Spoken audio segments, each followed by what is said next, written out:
ವೀಕ್ಷಕರೇ, 9 ನ್ಯೂಸ್ಗೆ ಸ್ವಾಗತ. ನಾನು ಋಷಿಕಾ ನಾಗ್. ಬೆಂಗಳೂರು ಸಂಚಾರಿ ಪೊಲೀಸರ ವಿರುದ್ಧ ಮತ್ತೊಮ್ಮೆ ಲಂಚದ ಆರೋಪ ಕೇಳಿಬಂದಿದೆ. ಕೋರ್ಟ್ನಲ್ಲಿ ದಂಡ ಪಾವತಿಸಬೇಕಾದ ಪ್ರಕರಣವೊಂದರಲ್ಲಿ ವಾಹನ ಬಿಡಿಸುವುದಾಗಿ ಹೇಳಿ 5,000 ಲಂಚ ಪಡೆದ ಆರೋಪದ ಮೇಲೆ ಪುಲಕೇಶಿ ನಗರ ಸಂಚಾರಿ ಪೊಲೀಸ್ ಠಾಣೆಯ ಹೆಡ್ ಕಾನ್ಸ್ಟೇಬಲ್ ಸೋಮಶೇಖರ್ ಅವರನ್ನು ಅಮಾನತುಗೊಳಿಸಲಾಗಿದೆ. ಲಾರಿ ಚಾಲಕ ನೀಡಿದ ವಿಡಿಯೋ ಸಾಕ್ಷ್ಯದ ಆಧಾರದ ಮೇಲೆ ಪೂರ್ವ ವಿಭಾಗ ಸಂಚಾರಿ ಡಿಸಿಪಿ ಸಾಹಿಲ್ ಬಾಗ್ಲಾ ಅಮಾನತು ಆದೇಶ ಹೊರಡಿಸಿದ್ದಾರೆ. ಈ ಕುರಿತು ಒಂದು ವರದಿ ಇಲ್ಲಿದೆ. ಏನೇ ಹೇಳಿದರೂ ಎಷ್ಟೇ ಹೇಳಿದರೂ ಅಷ್ಟೇ, ಮನುಷ್ಯನನ್ನು ಕಿತ್ತು ತಿನ್ನುವ ಬುದ್ಧಿ ಬಿಡೋಲ್ಲ. ಗಾದೆ ಮಾತು ಹೇಳ್ತಾರೆ, ನಾಯಿ ಬಾಲಕ್ಕೆ ಎಂತಹದೇ ದಬ್ಬೆ, ಅಂದರೆ ಕೋಲು ಕಟ್ಟಿದರೂ ಕೂಡ ಮತ್ತೆ ಡೊಂಕು ಅಂತ. ಇದು ಹಾಗೆ ಆಗಿದೆ.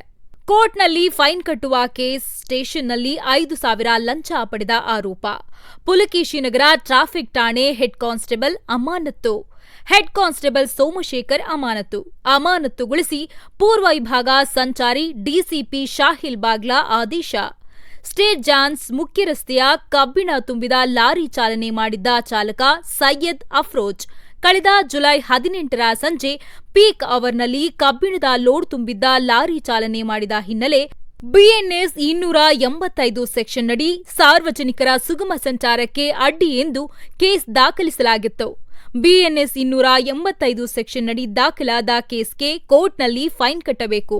ದಂಡದ ಮೊತ್ತವನ್ನ ನ್ಯಾಯಾಧೀಶರು ನಿರ್ಣಯಿಸುತ್ತಾರೆ. ಆದರೆ ಪುಲಕೇಶಿ ನಗರ ಠಾಣೆಯ ಹೆಡ್ ಕಾನ್ಸ್ಟೇಬಲ್ ಸೋಮಶೇಖರ್ ವಾಹನ ಬಿಡೋದಾಗಿ ಹೇಳಿ 5,000 ಹಣವನ್ನು ಪಡೆದಿದ್ದ. ಹಣ ನೀಡುವ ವೇಳೆ ಫೋನ್ನಲ್ಲಿ ರೆಕಾರ್ಡ್ ಮಾಡಿರೋ ಲಾರಿ ಚಾಲಕ ಹಣ ನೀಡಿದ ನಂತರ ಕೇಸ್ ದಾಖಲಾಗಿ ಕೋರ್ಟ್ನಲ್ಲಿ ಫೈನ್ ಕಟ್ಟಬೇಕು ಅನ್ನೋದು ಲಾರಿ ಚಾಲಕನ ಗಮನಕ್ಕೆ ಬಂದಿದೆ. ಕಡೆಗೆ ಹಣ ಪಡೆದ ವಿಡಿಯೋ ಸಮೇತ ಹಿರಿಯ ಅಧಿಕಾರಿಗಳಿಗೆ ದೂರು ನೀಡಲಾಗಿತ್ತು. ಸದ್ಯ ಕರ್ತವ್ಯ ಲೋಪವೆಸಗಿ ಹಣ ಪಡೆದ ಆರೋಪದಡಿ ಹೆಡ್ ಕಾನ್ಸ್ಟೇಬಲ್ ಸೋಮಶೇಖರ್ ಅಮಾನತು. 9 ಗಂಟೆಗೆ ಆದಮೇಲೆ ಸಾಹೇಬ್ ತಿಳ್ಕೊಂಡು ನೋಟಿಸ್ ಇದ್ದ ಕೇಳಿದ್ರೆ ತೋರಿಸಿ ನೋಡ್ಕೊಂಡು ಈಗ ತಾನೇ ಹಾಕ್ಸ್ಕೊಂಡು ಹೋಗ್ತಾ ಇದ್ದೀನಿ ಕೇಸ್ ಅಂತ ಹೇಳ್ಬಿಟ್ಟು ಗಾಡಿ ಇಟ್ಟಿದ್ದಾರೆ ಸೇಫ್ಟಿ.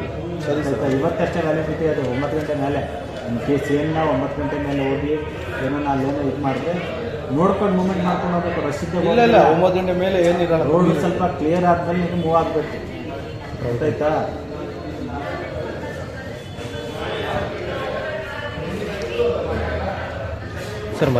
ಇದಾಗಿತ್ತು ಈ ಕ್ಷಣದ 9 ನ್ಯೂಸ್. ನಮಸ್ಕಾರ.